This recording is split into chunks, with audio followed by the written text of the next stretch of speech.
الحمد للہ رب العالمین والعاقبۃ للمتقین والصلاة والسلام علی شمس الہدایۃ والیقین اللہم ایاک نعبد و ایاک نستعین اللہم اہدنا الصراط المستقیم صراط الذین انعمت علیہم من النبیین والصدیقین والشہداء والصالحین رب یسر ولا تعسر وتمم بالخیر۔ السلام علیکم ورحمۃ اللہ وبرکاتہ۔ پیارے عزیزوں، امید کرتا ہوں آپ سب لوگ خیر و عافیت سے ہوں گے۔ جیسا کہ آپ لوگ جانتے ہیں کہ پچھلی کلاس سے ہم نے تجوید کا ایک کورس شروع کیا اور ہم نے پچھلی کلاس میں تجوید کی کچھ بنیادی اور ضروری باتیں جانی۔ مجھے امید ہے آپ نے ان تمام باتوں کو سمجھا ہوگا، ان کو اپنی کاپی پر نوٹ کیا ہوگا، اور یہ بھی امید کرتا ہوں کہ آپ نے پچھلی والی کلاس کو اچھے سے دیکھا ہوگا۔ اگر آپ نے ابھی تک پچھلی والی کلاس کو نہیں دیکھا ہے تو یہاں پر جو ایک بٹن شو ہو رہا ہے اس پر آپ کلک کیجئے اور اس ویڈیو کو شروع سے لے کر آخر تک دیکھ لیجئے، اور ثواب کی نیت سے ویڈیو کو زیادہ سے زیادہ شیئر بھی کیجئے۔ تو آج کی کلاس میں ہم تجوید کی کچھ ضروری اصطلاحات کو جانیں گے۔ تو سب سے پہلے آپ اپنی کاپی پر اس ہیڈنگ کو نوٹ کر لیجئے، آج ہم ایسنشل ٹرمز آف تجوید کے بارے میں پڑھیں گے، یعنی جو تجوید کی جو ٹرمز ہیں، جو ضروری اصطلاحات ہیں، ان کو انشاءاللہ ہم سمجھیں گے۔ سب سے پہلے اللہ تبارک و تعالیٰ کا قرآن میں فرمان ہے، پارہ نمبر 29 اور سورہ مزمل کی آیت نمبر 4 میں، اعوذ باللہ من الشیطان الرجیم ورتل القرآن ترتیلا، اور قرآن خوب ٹھہر ٹھہر کر پڑھو۔ اور سیدنا علی المرتضیٰ رضی اللہ تعالی عنہ، ان سے پوچھا گیا کہ ترتیل کے معنی کیا ہیں، تو آپ رضی اللہ تعالی عنہ نے ارشاد فرمایا، تجوید الحروف و معرفت الوقوف، یعنی ترتیل جو ہے نا، حروف کو عمدگی سے یعنی مخارج اور صفات کے ساتھ ادا کرنا اور وقف کی جگہوں کو پہچاننے کا نام ہے۔ اور اللہ تعالیٰ قرآن میں فرماتے ہیں، پارہ نمبر 1 میں سورہ بقرہ کی آیت نمبر 121 میں، اعوذ باللہ من الشیطان الرجیم الذین آتیناہم الکتاب یتلونہ حق تلاوتہ، کہ وہ لوگ جنہیں ہم نے کتاب دی ہے وہ اس کی تلاوت کرتے ہیں جیسا کہ تلاوت کرنے کا حق ہے۔ اور تفسیر جلالین میں اسی آیت مبارکہ کے تحت آیا ہے اَيَقْرَؤُونَهُ كَمَا أُنزِلَ، یعنی وہ اسے ایسے پڑھتے ہیں جس طرح اسے نازل کیا گیا۔ اور حضرت سیدنا زید بن ثابت رضی اللہ تعالی عنہ، ان سے روایت ہے کہ ہمارے آقا محمد مصطفیٰ صلی اللہ علیہ وآلہ وسلم نے فرمایا، ان اللہ یحب ان یقرأ القرآن کما انزل، کہ بے شک اللہ تبارک و تعالی پسند فرماتا ہے، بے شک اللہ تعالیٰ پسند کرتا ہے کہ قرآن کو اسی طرح پڑھا جائے جیسا اسے نازل کیا گیا۔ اور ام المؤمنین حضرت عائشہ صدیقہ طاہرہ رضی اللہ تعالی عنہا، ان سے مروی ہے کہ نبی علیہ الصلوۃ والسلام نے فرمایا، الماہر بالقرآن مع السفرۃ الکرام البررہ، کہ قرآن کریم کو مہارت سے پڑھنے والا بہت معزز اور مقرب فرشتوں کے ساتھ ہوگا۔ یہ صحیح مسلم کے اندر آیا ہے، کتاب صلاۃ المسافرین شاید اس میں ہے یہ، تو اس کو آپ دیکھ لیجئے گا۔ اور ایک اور حدیث آئی ہے مسند احمد کے اندر، یہی حدیث ہے لیکن ایک اور ٹکڑا اس کے ساتھ ہے، عن عائشہ قالت قال رسول اللہ صلی اللہ علیہ وسلم الذي يقرأ القرآن وهو ماهر به مع السفرة الكرام البررة، اور آگے فرمایا والذي يقرأه وهو عليه شاق فله اجران، یعنی حضرت عائشہ صدیقہ رضی اللہ تعالی عنہا، ان سے مروی ہے کہ نبی علیہ الصلوۃ والسلام نے ارشاد فرمایا کہ جو شخص قرآن کریم مہارت کے ساتھ پڑھتا ہے وہ نیک اور معزز فرشتوں کے ساتھ ہوگا۔ اور آگے ایک اور ٹکڑا فرمایا، اور جو شخص مشقت اور برداشت کر کے تلاوت کرے، ہاں یہ امپورٹنٹ ہے، جو شخص مشقت اور برداشت کر کے تلاوت کرے اس کو دوہرا اجر ملے گا۔ اور حضرت سیدنا حذیفہ رضی اللہ تعالی عنہ، ان سے روایت ہے کہ نبی علیہ الصلوۃ والسلام نے فرمایا کہ اقرأوا القرآن بلحون العرب واصواتها، کہ قرآن پاک کو عرب کے لب و لہجہ اور ان کی آواز میں پڑھو۔ اور یہ ہم نے یہ ایک پوائنٹ پچھلی کلاس میں بھی دیکھا تھا کہ عربوں کی لب و لہجے سے، ان کی آوازوں میں ہمیں قرآن کو پڑھنا چاہیے کیونکہ وہ صحیح تلفظ سے پڑھتے ہیں، ٹھیک ہے جی۔ تو چلیے آج ہم انشاءاللہ یہاں پر کچھ ضروری اصطلاحات کو پڑھنے والے ہیں، یعنی جو ہماری ایسنشل ٹرمز آف تجوید ہیں ان کو انشاءاللہ ہم نے سمجھنا ہے۔ تو انشاءاللہ میں یہاں پر مختصر کچھ ٹرمز آپ کو لکھوا دیتا ہوں، کیونکہ ان ٹرمز کو آپ نے لکھنا ہے۔ اگر آپ ان ٹرمز کو آج سمجھیں گے نا تو کل کو جب ہم تجوید کا ایڈوانس لیول پڑھیں گے نا تو اس میں آپ کو انشاءاللہ پریشانی والی بات نہیں ہوگی۔ تو ایک ایک انشاءاللہ میں یہاں پر لکھ دیتا ہوں، جتنے ہم سے اس ٹائم ہو جائیں گے تو اتنے میں انشاءاللہ آپ کو لکھوا دیتا ہوں، آپ ان کو ساتھ ساتھ نوٹ کرتے جائیں۔ سب سے پہلا جو ہے، سب سے پہلی ٹرم جو ہے وہ ہے استعاذہ۔ استعاذہ جس کو ہم تعوذ کہتے ہیں، اس کو کچھ لوگ تعوذ کہتے ہیں لیکن اس کو ہم تعوذ بھی کہہ سکتے ہیں۔ کیا کہہ سکتے ہیں؟ تعوذ۔ اور یہ تعوذ کیا ہوتا ہے؟ یہ ہوتا ہے ہمارا اعوذ باللہ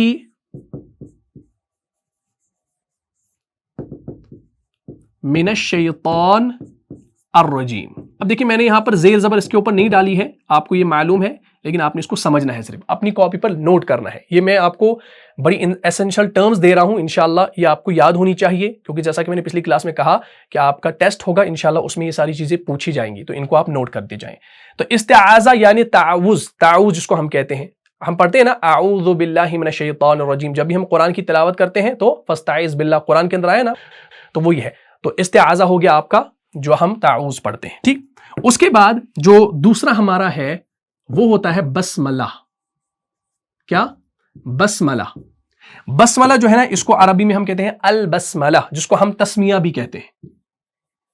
کیا کہتے ہیں؟ تسمیہ, ٹھیک. اور تسمیہ کیا ہوتا ہے بھائی؟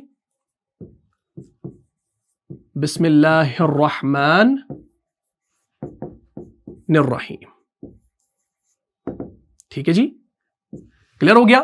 تو یہ ہو گیا ہمارا استعاذہ اور بسملہ. کلیئر ہوگی بات؟ تو یہ دو ٹرمز آ گئی, اسینشل ٹرمز ہے کیونکہ ان سے شروعات ہوتی ہے. تیسری جو ٹرم ہے جو آپ کو قرآن میں ملے گی وہ ہے حروف. حروف کنہیں کہا جاتا ہے یہ آپ انشاءاللہ سمجھ لیجئے. دیکھیں حروف, تیسرا حروف, دھیان رکھیے گا. حروف جو ہے نا, حروف حرف کی جمع ہے. کس کی جمع ہے؟ حرف کی جمع.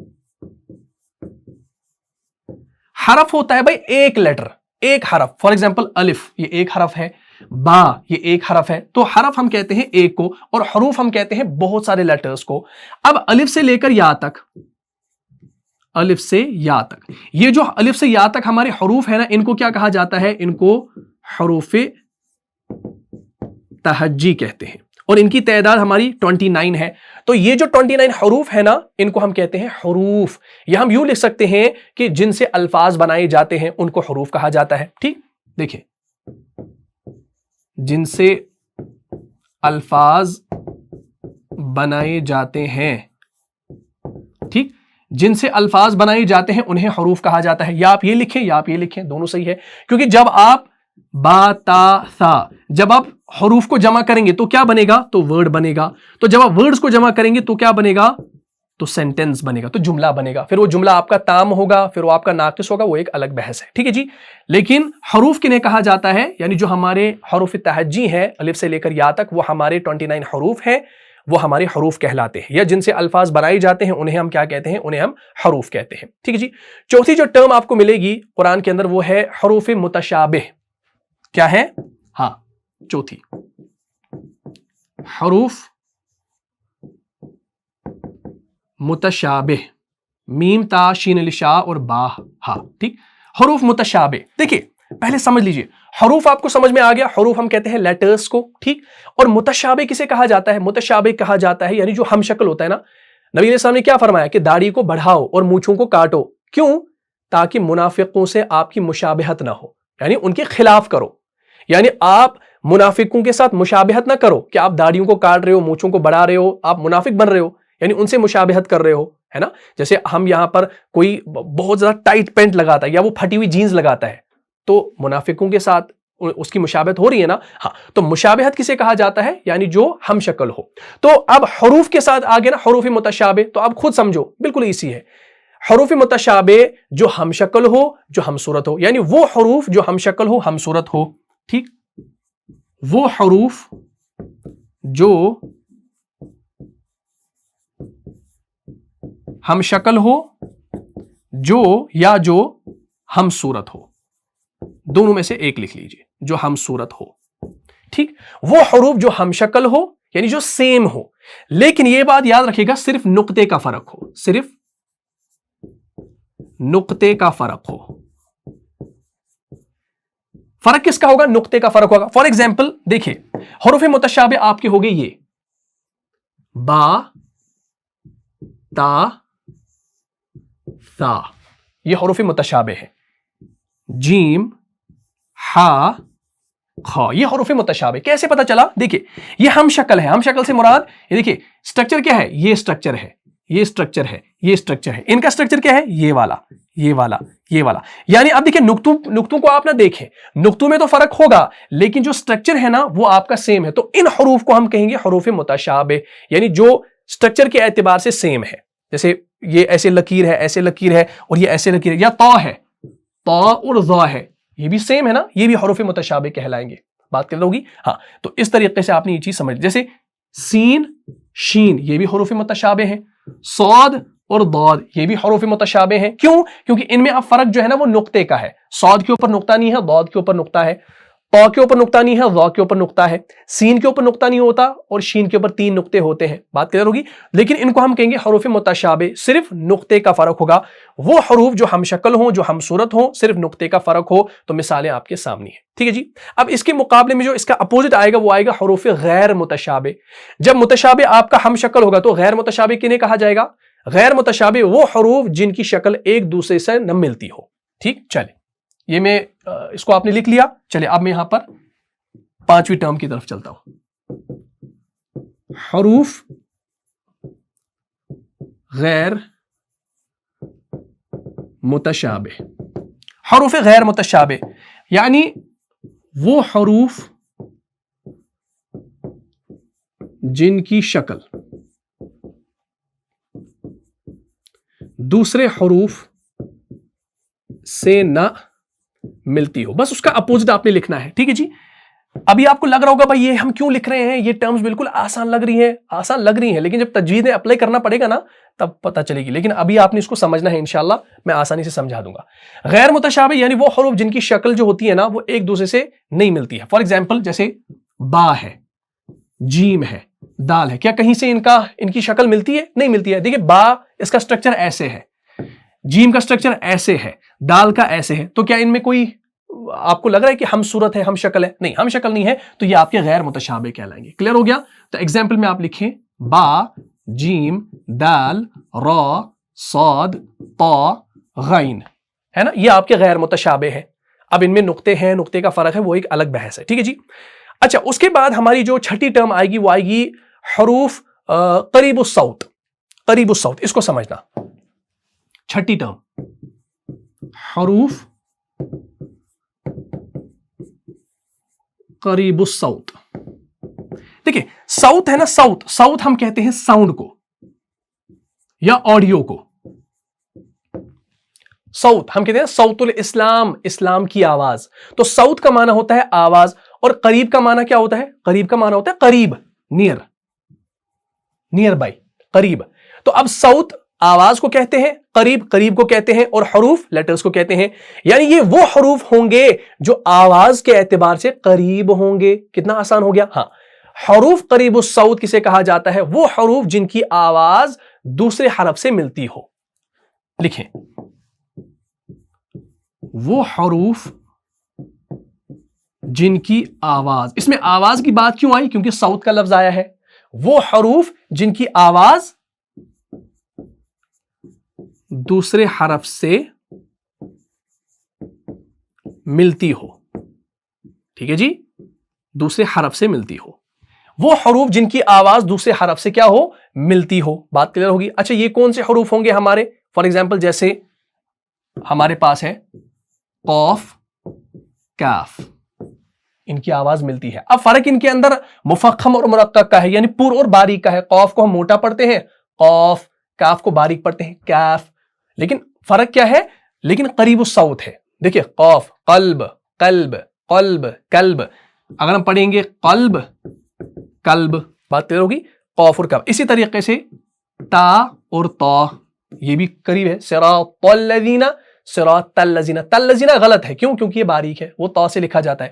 اسی طریقے سے ذال, زا اور زا یہ بھی آپ کے قریب الصوت کہلائیں گے. اسی طریقے سے ثا, سین, صاد یہ بھی آپ کے قریب الصوت کہلائیں گے. ثا, ثمر, سین سے ثمر, صاد سے ثمر. صاد سے فار ایگزامپل اصل لفظ ہے سمر, پھل کو کہتے ہیں نا اردو میں سمر. تو اگر سین سے لکھیں گے سمر, صاد سے لکھیں گے سمر. دیکھیں ثمر, سمر, سمر. اب اس کو ہم پور پڑھتے ہیں, اس کو باریک پڑھتے ہیں, اور یہ آپ کا حروف لساویہ ہو گیا. بات کلیئر ہوگی. تو یہ آپ کے ہوں گے قریب الصوت والے, یعنی جن کی آواز جو ہے نا وہ سیم ہو. ہاں, مخرج ان کا جو ہے نا ان میں آپ ڈفرنس کریں گے, لیکن فی الحال ہم یہ ٹرم یہاں پر لکھ رہے ہیں تاکہ یہ ٹرم ہمیں سمجھ میں آ جائے.